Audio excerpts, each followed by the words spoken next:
Hello again, YouTube. This is the Gig Man out here gigging it up, and I want to talk to you about all the gigs that I do. And we're going to go one by one as to what my strategy is with each one that I do. Like, I'm not going to talk about the ones that I can do that I haven't been doing. I'm going to talk about the ones that I've been consistently doing. So let's begin. Number one, let's talk about Doordash first. Doordash is one of them ones. Don't misjudge Doordash. You can make a lot of money. Like in the Midwest, you're gonna experience some summer slowdown, but with the football season back, the baseball season in full gear, it's starting to kick back in, and the bonuses are starting to pay a little more. Like now we'll have the $1.50 bonus. That's what it normally starts out. Like during the year when it start peaking a little bit again, it goes $1.50. But once you see $2.50, $3.50, you know it's in full gear. So here in Milwaukee is in the Midwest, in case you didn't know. It's starting to pick up. I'm starting to get higher paying deliveries. My strategy with Doordash is, number one, the first thing I go by is how far the delivery is. How far the delivery is. I want them to be as short as possible. Short as possible.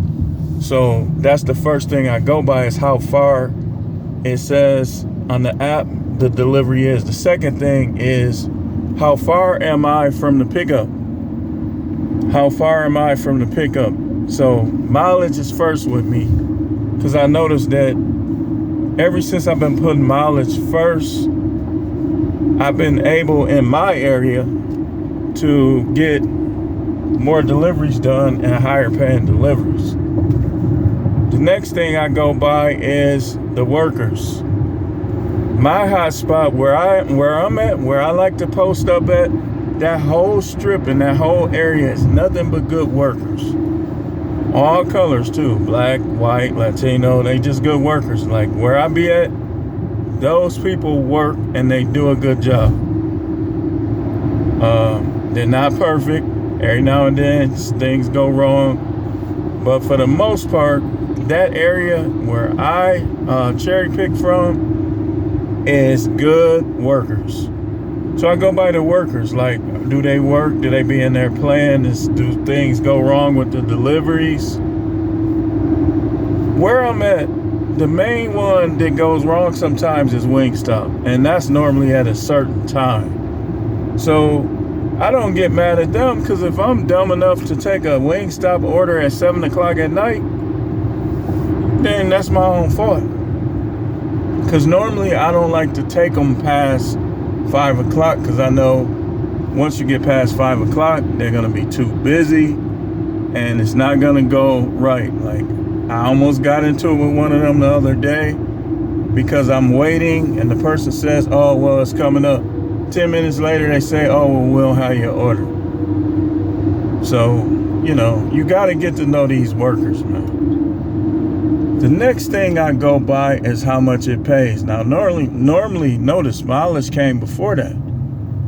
So, to me, mileage is more important, because if something only pays $4, but I know it's only going a mile and I know the workers are good, it's more than likely to be ready when I get in there. Think of how many of those you could take per hour. Now, if it pays $4, but you can get 5 of them, that's still $20 an hour. Like, if you can get 5 of those orders done in an hour, that's still $20 an hour. Now, that's not your preference, but again, that's why I go by the miles and the workers. Like, they gonna have it done. If it's a short distance, then I'll just say, all right, let me get this over with right quick, because you'll still be in the area where you can get another one. And normally it's weird. The algorithm works like this sometimes. When you get a low paying run and you take it, you complete it, the next one is normally a good run. I mean, I don't know about your area, but that's how it is in mine. So that's another thing I go by. Next, what do I go by next? I go by area. Where is it going? Is it going in an unsafe area? Is it going in an area that's too dark? Is it going in an area with racist police officers? Like, I'm defending police. I'm not against them, but in my area, some of these police officers, you'll even see them. Like, you'll see them. They'll see you ride past, and then you'll see them moving their head around trying to find a reason to pull you over. Like, I had a Grubhub order that was late 20 minutes because they pulled me over a tail light. So, I go by that. Like, I go by, where is it going? Then the next thing is, it goes along with workers. Restaurant. Is that restaurant fast or slow? If it's slow, I reject it. If they normally get orders that's going in areas I don't like, where they might lie and say they didn't get it, I reject it. So that's my strategy with DoorDash. And it's pretty much the same with Grubhub. So you might as well add Grubhub in there. Next, roadie. Roadie, I don't care. I'll do the script drops. I'll do the Home Depot. Like, I have problems with Home Depot sometimes.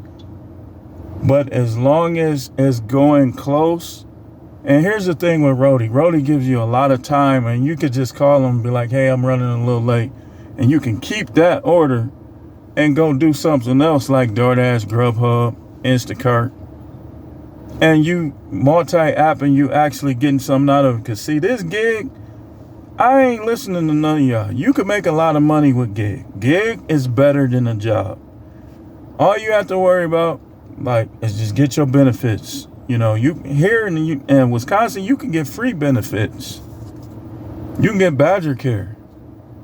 But it's better than the job because you have limited dealings with these goofies. Like, let's be honest, a lot of these people is just goofy.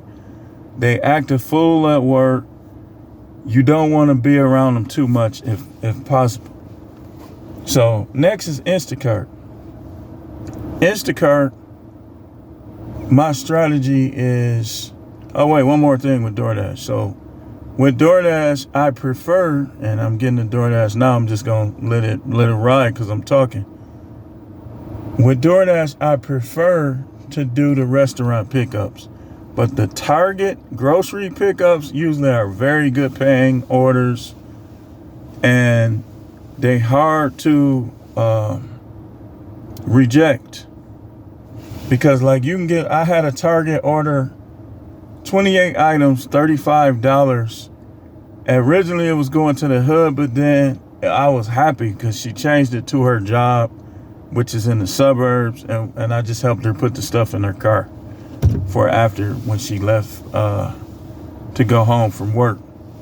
But I prefer the restaurant pickups, but I'll do the Myers and the Target and all that, as long as it's the number of items I had to pick up and short mileage. Like, I don't like at night, I don't like doing grocery pickup. Like, when it's finna get dark or it's dark, I don't like doing grocery pickup. That's just me. Like, I rather just pick up the bag, take it to them. Like, I do most of my grocery pickups like right around now in the morning. Instacart, if it's not paying at least $10, then it has to be less than 10 items. That's just my rule. That's my rule. And I prefer all my Instacarts to be going 2 miles or less. Because again, I don't know about your city, but my city get a little sketchy. So when I start seeing 6 miles, 7 miles, I'm not taking no Instacart with Pookie and all them on the porch. Not doing it. Like, I'm not doing it. It's just a waste of time, waste of energy. Yeah, I could win. I know how to defend myself. But it's not worth it. I'm not doing the gig to get in shootouts and fights. That's not why I'm out here. I'm out here for self-employment. So Instacart, I like less items. If it's more items, this is what I go by.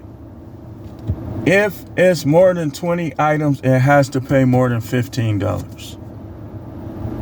It just has to, because like I can get those items really quick, but I'm not finna do no 40 items for $7. I don't assume or hope with tips. I like tips, but I don't rely on them, like, because I know how people are. Like, especially in my area, most of them don't tip. So yeah, when you're going towards the suburbs, they might give you a little tip, but you can't rely on tips. You got to rely on what does it pay in general. So I go by items with Instacart, and y'all already know everything I like to do less miles. So that's Instacart. Told you roadie. Shipt, you might as well throw it in there with Instacart, same thing. But the difference with Shipt, I can take more items with Shipt because it tells you the exact spot on the shelf that it's supposed to be in. The problem with Shipt is something with their ratings. Like, you can have a delivery pickup that went good, and then you look at your rating and it's down. Like that's the thing with Shipt. Handy was like that too. I got deactivated from Handy, so I'm not giving them no time. But what else? Okay, I'm getting ready to start Amazon Flex. Walmart Spark, I just go by how much it pays. Of course, I want short mileage, but it's really no strategy with Walmart Spark, because Walmart Spark, sometimes you just waiting. Like in my area, you just waiting. Like you have to cancel a lot of deliveries, like, because you start thinking like, I could be doing Doordash, I could be doing Grubhub, I could be doing Instacart. And I know another YouTuber, the Midwest Express, he's in Wisconsin too. I think he's in Madison though. Maybe I need to go up there when I want to do Walmart Spark. But down here in this area, Milwaukee, Tulsa, Brookfield, all this area right here, it's a lot of waiting with Walmart Spark. So I don't like to take batch orders either. Like, I don't like doing the batches. Like, I'd rather do 1 or 2. If it says two orders, $21, 2 miles, that's automatic. I'm taking that. Even if it says 7 miles, I'm taking it. Like, I'm taking it. Now, when I do batch orders, my rule of thumb is, if it says 12 orders, if the payout is $45, then the mileage better be at least 10 miles or more less than the dollar amount. So if it's $45, then the mileage got to be 35 miles or less, or I'm not taking it. I'm not taking 45 miles for $45. I'm just not doing it. But I take batches normally in the mornings. Like, if I turn on Walmart Spark in the next few minutes, it's 10:37. I may or may not take a batch, but I normally like to take batches like 9, 8 in the morning. But anyway, we'll pick up again with more strategies. These are some of my strategies for some of the apps. Like, I didn't cover them all. We'll come back and cover more. But thanks for watching. Says the Gig Man, giving you help, tips, pointers on how to do this gig work out here. I have over four years experience doing gig work, over 20 years experience doing deliveries in general. So I know what I'm talking about. And if you want to learn, hit the like button, subscribe to the content, and I'll see you on the next video.